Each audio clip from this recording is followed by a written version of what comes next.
Hello cuties, आज हम करने वाले हैं क्लास 10th का सूरदास का चैप्टर क्षितिज। ठीक है।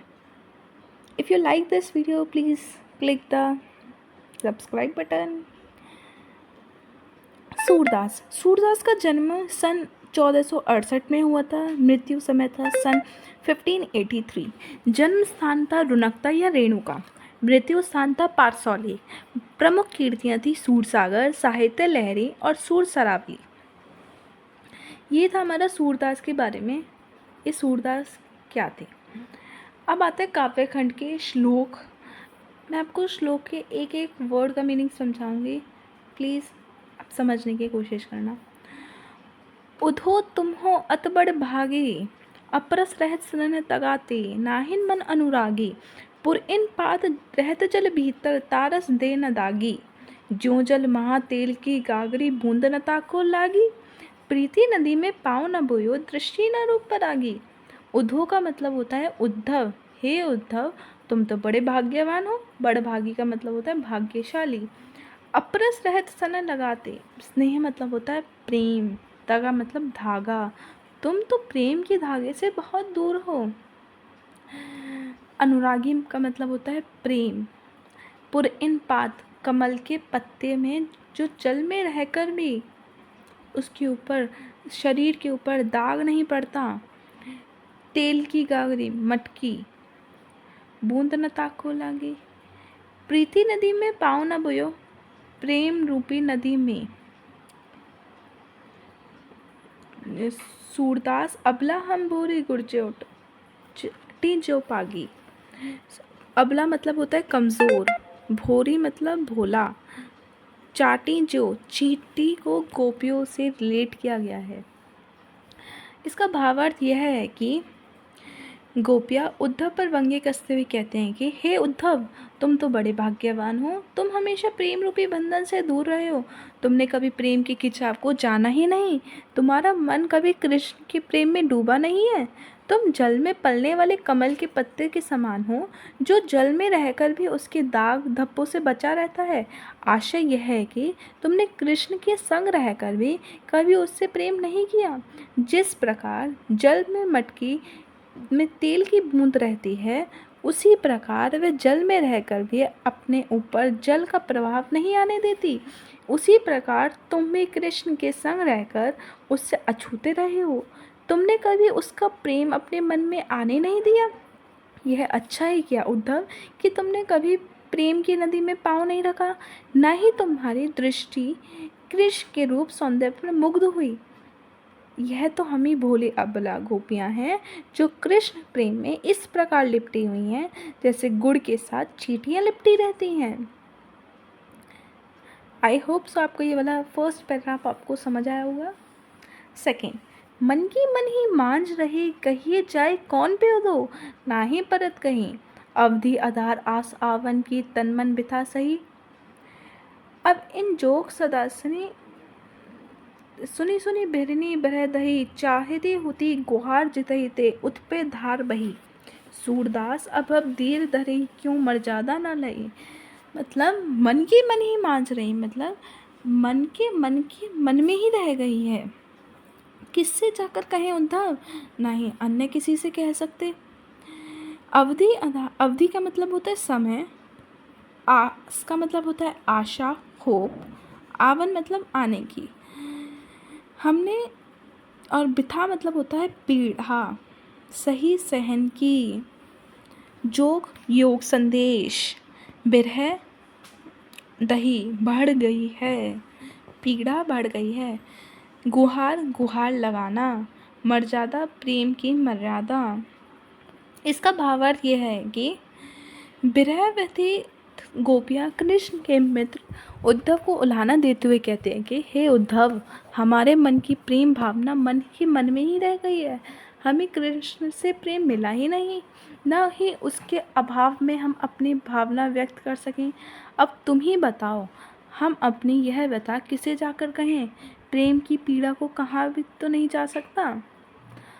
अब हम तक कृष्ण के आने की अवधि को अपने प्राणों का आधार बनाए हुए थी।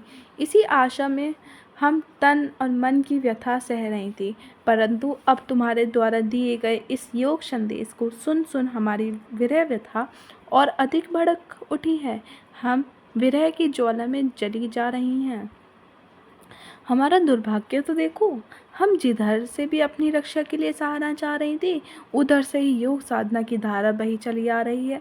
अर्थात हम चाह रही थी कि कृष्ण हमसे आकर मिलेंगे और हमारी प्रेम भावना संतुष्ट होगी, परंतु उन्होंने तो उल्टी हमारे लिए योग मार्ग का सिद्धांत भेज दिया, जो हमें सदा सदा के लिए कृष्ण से दूर करना चाहता है। सूरदास गोपियों के माध्यम से कह रहे हैं कि हम तो कृष्ण ने सारी लोक मर्यादा तज दी हैं। उन्होंने हमारा प्रेम निभाने की बजाय हमें धोखा दिया है। भला हम धैर्य कैसे धारण करें। होप सो आपको ये वाला समझ आया होगा।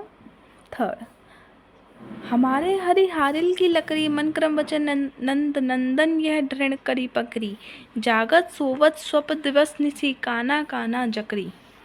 सुनत जोग लागत है ऐसो ज्यों करऊ ककरी, सुतो व्याधि हमको ले आए देखी सुनी न करी। यह तो सूरत नहीं ले सोपो जिनके मन चकरी।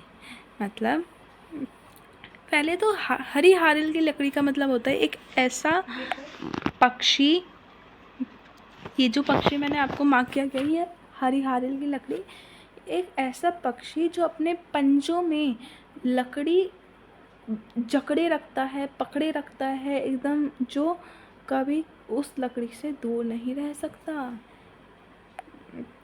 मन क्रम वचन मतलब वचन, नंद नंदन श्री कृष्ण से तुलना की गई है, और मतलब हृदय, जोग योग संदेश, ज्यो करो ककड़ी, उनको योग संदेश एक कड़वी ककड़ी के समान लगता है।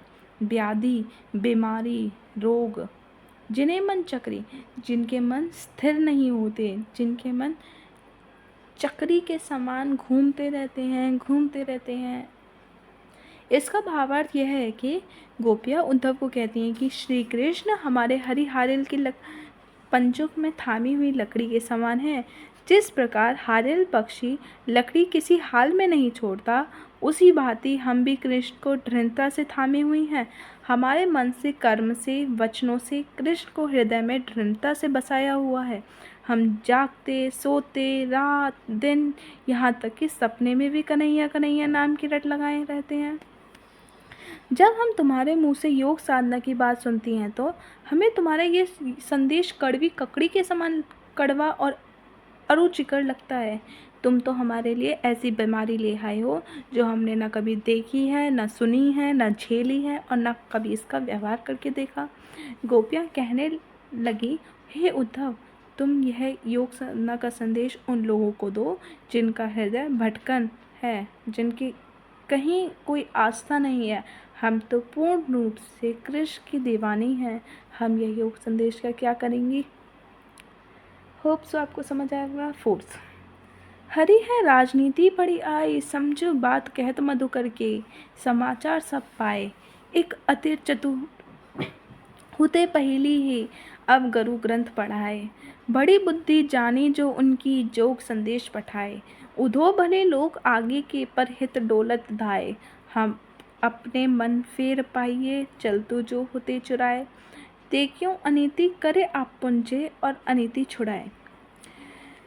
हरि को कृष्ण से कंपेयर किया गया है। मधुकर, उद्धव, गुरु ग्रंथ, जो मोटी मोटी किताब होती हैं गुरु ग्रंथ की, जो योग संदेश, आगे पहले, हिंदी में अर्थ होता है पहले के लोग, हित दूसरों के भले में, डोलत इधर उधर घूमते रहते हैं, अनीति अन्याय। इसका भावार्थ यह है कि गोपियाँ उद्धव से व्यंग्य भाव में कहती हैं कि श्री कृष्ण ने राजनीति पढ़ ली है।